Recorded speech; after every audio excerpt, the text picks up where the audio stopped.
اور پھر وہاں جا کر خاندان والوں کے سامنے انہیں اپنی دولت شو آف کرنے میں بہت مزہ آتا، کیونکہ پورے خاندان میں ان کے جیسا دولت مند اور کوئی نہیں تھا سوائے ان کے شوہر کے کزن فاروق احمد کے، جو دولت مند کے برابر تو نہیں مگر اچھے خاصے تھے۔ ان کا بھی اپنا کاروبار تھا۔ باقی خاندان والوں سے تو ایک بار ملنے کے بعد نائمہ آفندی نے انہیں دوبارہ خاص منہ نہیں لگایا۔ البتہ فاروق احمد کی فیملی کے ساتھ ان کا اچھا آنا جانا شروع ہو گیا تھا۔ انیس کی بھی فاروق انکل کے بیٹے زہیب کے ساتھ دوستی ہو گئی تھی۔ 2 دن پہلے جب فاروق احمد کے بڑے بیٹے ارسلان کی منگنی کا دعوت نامہ پہنچا تو نائمہ آفندی کا آنے کا پکا ارادہ تھا، مگر عین وقت پر انہیں بے حد ضروری کام آن پڑا تو انہوں نے انیس کو بھیج دیا، اور آ کر یہاں انیس آفندی کا دل اس پر آ گیا جس کا ذکر کرنا بھی اس کے ماں باپ پسند نہیں کرتے تھے۔ گھر آ کر وہ عجیب سی بے چینی کا شکار ہو گیا جس کے اسے خود بھی سمجھ نہیں آ رہی تھی۔ رات کو ڈائننگ ٹیبل پر جب نائمہ آفندی اس سے ارسلان کی منگنی کا حال احوال پوچھ رہی تھی تب اس نے اچانک کہا، ماں شیلا آنٹی کہاں رہتی ہیں؟ نائمہ آفندی کے ماتھے پر بل پڑ گئے۔ انہوں نے ناگوار لہجے میں کہا، تم کیوں پوچھ رہے ہو؟ تو جواباً وہ گڑبڑا کر بولا، ایکچولی خاندان کی کسی تقریب میں کبھی دکھائی نہیں دی تو اسی لیے پوچھا۔ ہاں تو ہمارے خاندان میں وہ کیوں دکھائی دے گی؟ اس کا کیا تعلق ہمارے خاندان سے؟ نائمہ آفندی نے آبرو اچکا کر کہا تو وہ خاموشی سے کھانا کھانے لگا، مگر اس کے ذہن میں بہت کچھ چل رہا تھا۔ رات سونے سے پہلے وہ ارادہ کر چکا تھا کہ کل زویا کے یونیورسٹی جائے گا، کیونکہ سونیا وہیں پڑھتی تھی۔ زویا سے اس کی اچھی ہیلو ہائی تھی، لہٰذا سونیا تک پہنچنے کے لیے زویا کا ہی سہارا لیا جا سکتا تھا۔ زویا کا نمبر تو اس کے پاس تھا ہی۔ اس کی یونیورسٹی کے باہر پہنچ کر اسے میسج کیا تو وہ فوراً ہی یونیورسٹی کے گیٹ پر آئی اور اسے دیکھ کر خوشگوار حیرت کا اظہار کرنے لگی۔ انیس نے کوئی بھی بہانہ کیے بغیر اسے صاف صاف بتا دیا کہ وہ سونیا سے ملنا چاہتا ہے۔ زویا پہلے تو حیران ہوئی اور ساتھ ہی خدشے کا اظہار کیا کہ شاید سونیا اس سے نہ ملنا چاہے، مگر انیس بضد رہا اور اصرار کیا کہ وہ اس کے بارے میں بتائے بغیر اسے یہاں لے آئے، تو وہ مان گئی اور کسی بہانے سے سونیا کو اس کے پاس لے آئی۔ سونیا انیس کو زویا کا کزن سمجھ کر ملی، لیکن جب اسے یہ پتہ چلا کہ وہ اس کے چچا جلال آفندی کا بیٹا ہے تو یکدم اس کے تاثرات بدل گئے اور وہ انیس کی کوئی بات سنے بغیر وہاں سے چلے گئی۔ انیس آفندی کو اس کے اس طرح چلے جانے پر بہت غصہ آیا، مگر ضبط کر کے چپ چاپ وہاں سے چلا گیا۔ دوسرے دن وہ یونیورسٹی سے گھر آئی تو انیس آفندی کو اپنے گھر میں دیکھ کر حیران رہ گئی۔ وہ اس کی ماں کے پاس بیٹھا باتیں کر رہا تھا، جہاں اسے اپنے گھر میں دیکھ کر وہ غصے اور نفرت سے جل اٹھی، وہیں انیس آفندی کی آنکھوں میں اسے دیکھ کر دیپ جل اٹھے تھے۔ وہ تن فن کرتی اپنے کمرے میں آئی تھی، اس کی ماں بھی اس کے پیچھے آئی تھی۔ سونی، یہ طریقہ ہے مہمان کو سلام کیے بنا تم کمرے میں آ گئی؟ شیلا نے ناراض لہجے میں کہا تو وہ چٹک کر بولی، آپ نے اس شخص کو آنے کیوں دیا گھر میں امی؟ کیا آپ بھول گئی ہیں کہ اس کے ماں باپ نے ہمارے ساتھ کیا کیا تھا؟ آپ کو تو اسے دروازے ہی سے واپس لوٹا دینا چاہیے تھا۔ اس کی آواز اتنی اونچی تھی کہ ساتھ والے کمرے میں بیٹھے انیس آفندی تک بخوشی پہنچی تھی۔ آہستہ بولو سونی، کیا ہو گیا ہے؟ وہ مہمان ہے، اپنا خون ہے، اگر ملنے آیا ہے تو میں کیسے اسے گھر میں نہ آنے دیتی؟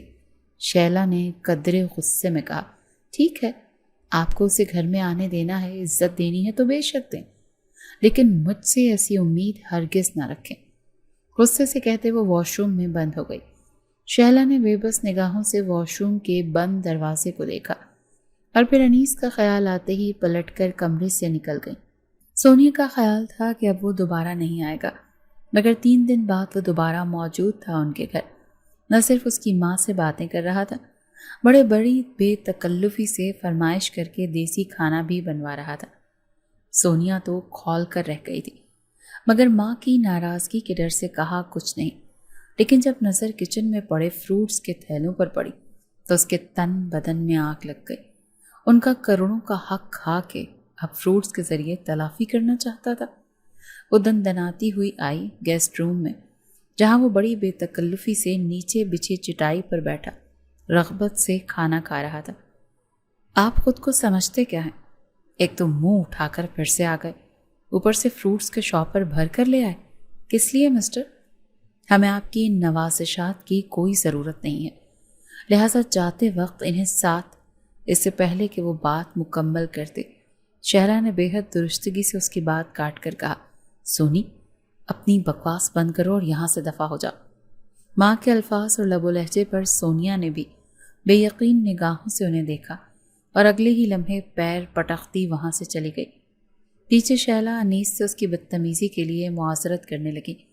جواباً وہ انہیں اپنائیت بھرے لہجے میں تسلی دینے لگا کہ اس نے برا نہیں منایا، سارا دن وہ ماں سے ناراض رہی، یہاں تک کہ رات کا کھانا بھی نہیں کھایا اور صبح بغیر ناشتے کے یونیورسٹی کے لیے چلی آئی۔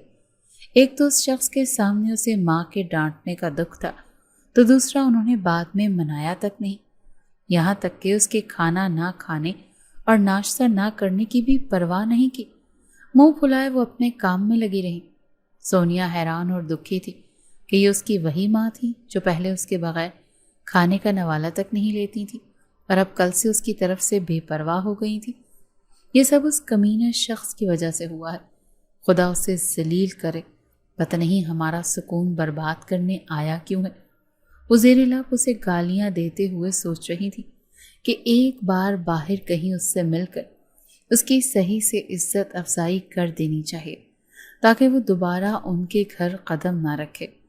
کلاس میں بھی وہ کھولتی رہی، ٹینشن کے مارے کلستی رہی۔ زویا اس کی حالت دیکھ کر حیران ہوئی۔ استفسار کرنے پر سونیا نے اسے سارا واقعہ کہہ سنایا۔ ہاں تو آنٹی نے کچھ غلط تو نہیں کہا تمہیں؟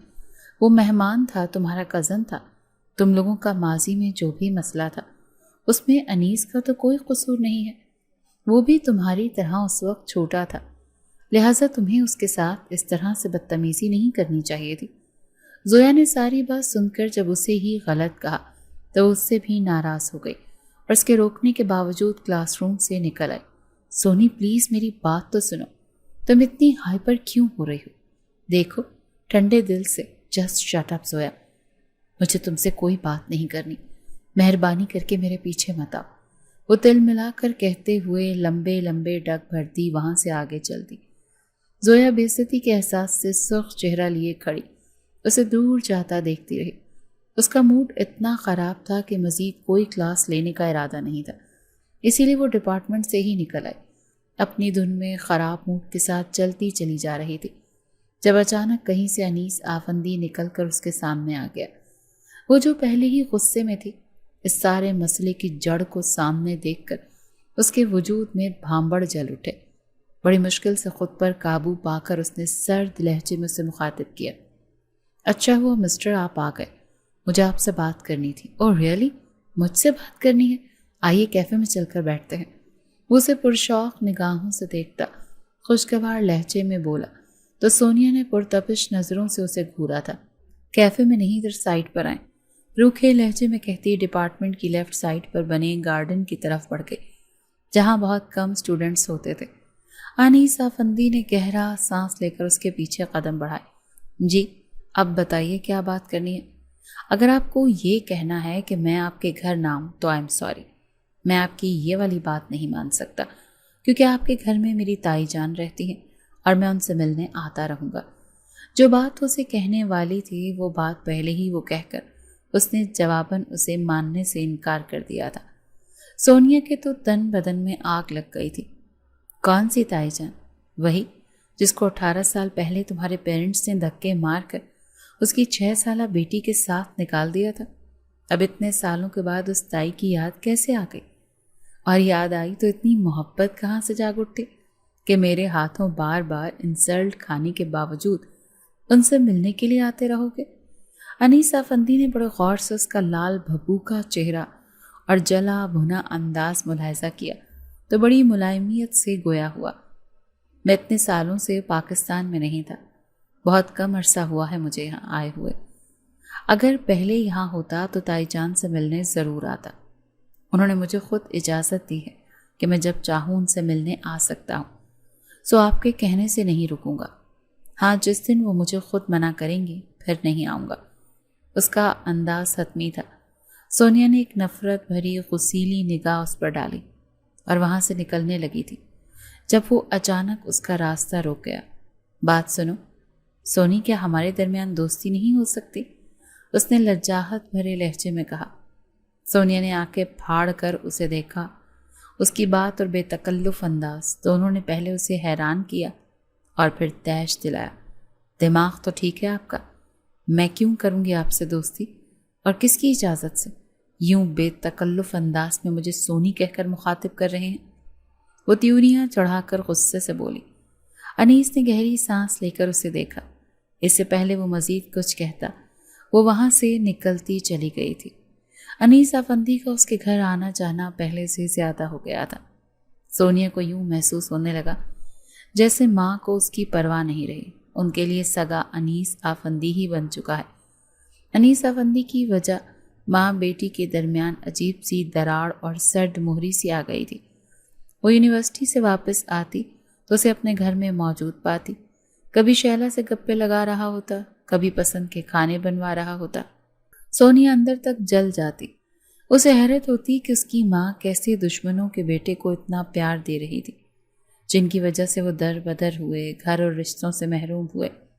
لیکن ماں سے اس سلسلے میں کچھ کہنا بیکار تھا۔ وہ انیس کے خلاف تو ایک لفظ بھی سننے پر آمادہ نہیں تھی۔ نہ جانے ایسا کون سا جادو کیا تھا انیس افندی نے ان پر۔ چھٹی والے دن پہلے وہ خوب انجوائے کرتی، پورے گھر کی صفائی کرتی، نت نئی ڈشز بناتی۔ کبھی زویا تو کبھی رباب جو اس کے محلے کی تھی، ان کو بلا لیتی۔ پورا دن اچھا گزرتا، مگر اب چھٹی کا دن انیس افندی کی وجہ سے حرام ہونے لگا تھا۔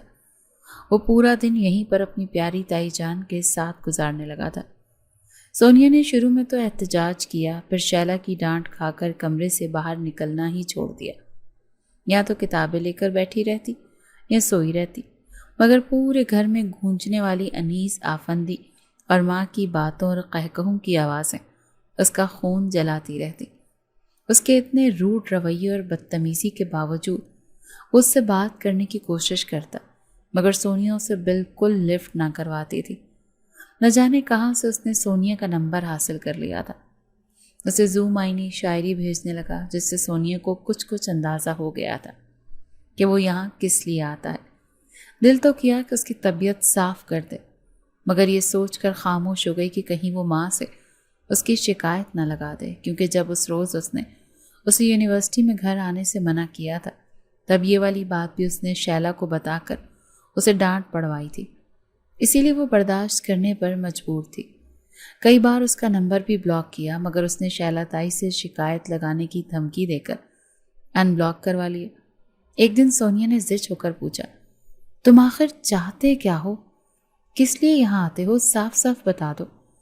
جواب میں انیس افندی نے کہا، اگر اس سوال کا جواب چاہیے تو کل یونیورسٹی میں یا کسی اور جگہ ملو مجھ سے۔ وہ پہلے تو انکار کرنے لگی، کیونکہ جواب کا کچھ اندازہ تو اسے تھا، مگر یہ سوچ کر حامی بھر لی کہ ایک بار اس کے منہ سے سن کر اس کی طبیعت صاف کر دوں، پھر امی کو بھی کھل کر اس کی اصلیت بتا دوں گی۔ میں ان کی بیٹی ہوں، وہ میری بات پر کیوں یقین نہیں کریں گی بھلا؟ دوسرے دن مطلوبہ جگہ پر وہ پہلے ہی سے اس کا انتظار کر رہا تھا۔ اسے دیکھ کر اس کی آنکھوں میں جو چمک آئی تھی سونیا کی نظروں سے مخفی نہیں رہی تھی۔ انیس افندی کے چہرے پر خوبصورت مسکان تھی تو سونیا افندی کے چہرے پر سرد پن اور سنجیدگی چھائی ہوئی تھی۔ محبت سے لبریز لہجے میں اس نے اپنا حال دل بیان کیا۔ جواباً سونیا کا ہاتھ اٹھا، جیسے اگر وہ بر وقت تھام نہ لیتا تو یقیناً اس کے چہرے پر پڑتا۔ تمہاری ہمت کیسے ہوئی میرے بارے میں اس طرح سوچنے کی؟ یہی گندی نیت لے کر تم میرے گھر آتے ہو نا؟ اندازہ تھا مجھے، لیکن تمہارے منہ سے سننا چاہتی تھی۔ اچھا ہوا اپنے منہ سے کہہ دیا۔ اب میری بات بھی کان کھول کر سن لو۔ مجھے اس دنیا میں سب سے زیادہ نفرت نائمہ افندی اور جلال افندی سے ہے۔ جب ان سے ہوگی تو ان کی اولاد سے کیوں نہیں ہوگی؟ لہٰذا آج کے بعد میرے سامنے مت آنا، کہیں ایسا نہ ہو کہ میں برداشت نہ کر پاؤں اور نفرت سے تھوک دوں۔ اس کے ایک ایک لفظ سے اتنی شدید نفرت جھلک رہی تھی کہ انیس افندی ششدر رہ گیا تھا۔ وہ تو اس کے غصے اور ناراضگی کو وقتی اور معمولی سمجھتا تھا۔ سونیا افندی کے دل میں اس کے اور اس کے والدین کے لیے اتنی شدید نفرت ہوگی، اسے اندازہ نہیں تھا۔ اسے برا بھلا کہہ کر نفرت کا اظہار کرتے۔ وہ تو وہاں سے چلی گئی تھی، مگر انیس آفندی کتنی ہی دیر ساکت کھڑا رہا، یہاں تک کہ زویا کی نظر اس پر پڑی تو پاس چلی آئی۔ اس کے مخاطب کرنے پر وہ چونک کر حواسوں میں لوٹا تو اس کا پریشان چہرہ دیکھ کر وجہ پوچھ رہی تھی۔ انیس آفندی نے جواباً ساری بات بتا کر اس سے مدد مانگی کہ وہ سونیا کو اس کی طرف سے قائل کرنے کی کوشش کرے۔ اگر ان کی طرف سے زیادتیاں ہوئی ہیں تو وہ اس سے شادی کر کے تلافی کرنے کی کوشش کرے گا۔ زویا نے حرف بحرف انیس آفندی کی باتیں سونیا تک پہنچا کر اس کے حق میں اسے راضی کرنے کی کوشش کی، مگر ہر بار کی طرح وہ اس سے بھی ناراض ہو گئی۔ زویا نے انیس آفندی سے معذرت کرتے ہوئے کہا کہ وہ خود ہی کسی طرح اسے منائے۔ دوسری طرف جب سونیا انیس آفندی کو بے عزت کر کے گھر آئی اور ماں کو اس کی اصلیت سے آگاہ کیا تو ان کا ریئیکشن اور انکشاف اسے دنگ کر گیا۔ میں پہلے سے ہی جانتی ہوں کہ وہ تمہیں پسند کرتا ہے اور تم سے شادی کرنا چاہتا ہے۔ اس نے مجھے بتا دیا تھا جب میں نے اس کی آنکھوں میں تمہارا عکس دیکھ کر اصرار کر کے پوچھا تھا۔ سچ بتاؤں تو مجھے بالکل برا نہیں لگا، بلکہ خوشی ہوئی ہے، کیونکہ اگر وہ تم سے شادی کرے گا تو تمہیں وہ حق مل جائے گا جس سے تمہارے تایا اور تائی نے تمہیں محروم کر دیا تھا۔ میں اپنی زندگی گزار چکی ہوں، مجھے اپنا کوئی لالچ نہیں، مگر تمہارے آگے تو پوری زندگی پڑی ہے۔ میں تمہیں کسی غریب کے ساتھ بیاہ کر تمہارے ساتھ زیادتی کیوں کروں؟ تم کسی غریب شخص کی بیٹی نہیں ہو۔ تمہارا باپ کروڑوں کی جائیداد کا مالک تھا جس پر تمہارے تایا تائی اب عیش کر رہے ہیں۔ اتنے سال تم نے محرومی میں گزارے ہیں، اب انیس سے شادی کر کے تم ان سے ان محرومیوں کا بدلہ لے سکتی ہو۔ وہ نرم لہجے میں کہہ رہی تھی۔ سونیا کچھ دیر ساکت سے اپنی ماں کا بدلا ہوا روپ دیکھتی رہی اور ناراض لہجے میں بولی، امی آپ ایسا کیسے سوچ سکتی ہیں؟ مجھے کوئی خواہش نہیں ہے دولت اور جائیداد کی۔ ان لوگوں نے ہمارا حق کھایا ہے تو اس کا بدلہ ان سے خدا لے گا۔ مگر شیلا نے اس کی بات سے اتفاق نہ کیا اور وہ اسے بار بار سمجھاتی رہی۔ اپنے حق کے لیے تو وہ ہمیشہ خاموش رہی، مگر بیٹی کے حق کے لیے نہ جانے کہاں سے ان میں خود غرضی آ گئی تھی۔ اس دوران انیس بھی آتا رہا، وہ دونوں مل کر اسے منانے کی کوشش کرتے رہے اور آخرکار تنگ آ کر وہ مان گئی، لیکن ساتھ ہی ایک شرط بھی رکھ دی کہ اگر رشتہ لینے وہ اپنے ماں باپ کو لائے گا تو تبھی وہ اس سے شادی کرے گی، ورنہ نہیں۔ انیس اس کی بات سن کر پریشان ہو گیا تھا، کیونکہ اسے اچھی طرح اندازہ تھا کہ اس کے ماں باپ کبھی نہیں مانیں گے۔ وہ چاہتا تھا کہ پہلے وہ سونیا سے نکاح کرے اور پھر اسے گھر لے جائے، تب اس کے ماں باپ اس کا کچھ بھی بگاڑ نہیں پاتے اور انہیں ہر حال میں سونیا کو قبول کرنا ہی پڑتا، کیونکہ ایسا نہ کرنے کی صورت میں انہیں اکلوتے بیٹے سے محروم ہونا پڑتا۔ شیلا نے بھی انیس کی پریشانی سمجھتے ہوئے بہت کوشش کی کہ سونیا اس شرط کو ختم کر دے، مگر وہ اپنی شرط سے پیچھے ہٹنے کو تیار نہیں ہوئی، تو مجبوراً انیس کو اپنے ماں باپ سے بات کرنی پڑی۔ ان کا ریئیکشن انیس کی توقع سے بھی زیادہ برا نکلا، خاص طور پر نائمہ آفندی تو بپھر اٹھی تھی۔ 18 سال بعد شیلا آفندی کے روبرو آ کر وہ نفرت اور غصے سے چلا رہی تھی۔ تم ماں بیٹی کی ہمت کیسے ہوئی میرے بیٹے سے خفیہ میل ملاپ رکھ کر اسے ورغلانے کی؟ جیسا کردار اپنا تھا بیٹی کو بھی اسی راہ پر لگا دیا۔ کان کھول کر سن لو تم ماں بیٹی، میرے بیٹے کے ذریعے میرے گھر اور جائیداد پر قبضہ کرنے کا خواب میں کبھی پورا نہیں ہونے دوں گی۔ نائمہ آفندی کا لہجہ نفرت اور حقارت سے بھرپور تھا۔ شیلا آفندی تو چپ رہی، البتہ سونیا خاموش نہ رہ سکی اور نائمہ آفندی کے مد مقابل آتے ہوئے تلخ لہجے میں بولی، آپ کا بیٹا کوئی بچہ نہیں ہے جو ہمارے کہنے پر چلے گا۔ جتنی نفرت مجھے آپ سے اور آپ کے شوہر سے ہے نا، اتنی ہی آپ کے بیٹے سے بھی ہے۔ میں لعنت بھیجتی ہوں اس پر۔ 1000 بار انکار کیا ہے، ہاتھ دھو کر پیچھے پڑ گیا۔ ہمارے گھر آ کر ہم پر چلانے کے بجائے اپنے بیٹے کو لگام ڈالیں تو بہت اچھا ہوگا۔ اور ایک اور بات واضح کر دوں، میں اپنے ماموزاد فہد کو پسند کرتی ہوں اور اسی سے شادی بھی کروں گی، لہٰذا آج کے بعد اگر دوبارہ یہاں آ کر اس طرح تماشا لگایا تو پورے محلے کو اکٹھا کر لوں گی اور دھکے مار کر نکالوں گی۔ وہ رہا دروازہ، نکل جائے یہاں سے۔ تیز لہجے میں کہتے ہوئے اس نے آخر میں دروازے کی طرف اشارہ کیا تو نائمہ افندی کا چہرہ بےعزتی کے احساس سے سرخ ہو گیا۔ بدتمیز لڑکی، وہ بڑبڑاتے ہوئے ایک جھٹکے سے پلٹی اور وہاں سے نکل گئی۔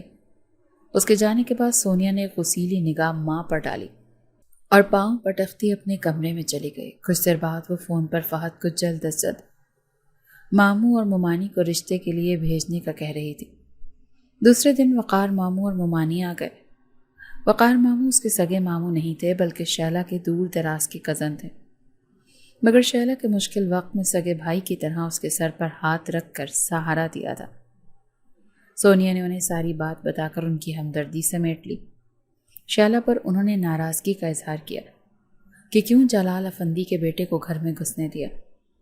شیلا جس نے بیٹی کے حق کے لیے وہ سب کیا تھا، سر جھکائے بھائی کی ڈانٹ سنتی رہی۔ وہ لوگ 2 دن وہاں رکے اور جاتے ہوئے رشتہ پکا کر کے گئے۔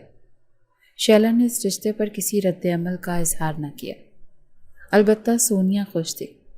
فہد پڑھا لکھا تھا اور ایک کمپنی میں جاب کر رہا تھا، مگر پرآسائش زندگی کی خواہش رکھتا تھا، اسی لیے اپنی نوکری سے مطمئن نہیں تھا اور ملک سے باہر جانے کے لیے ہاتھ پیر مار رہا تھا۔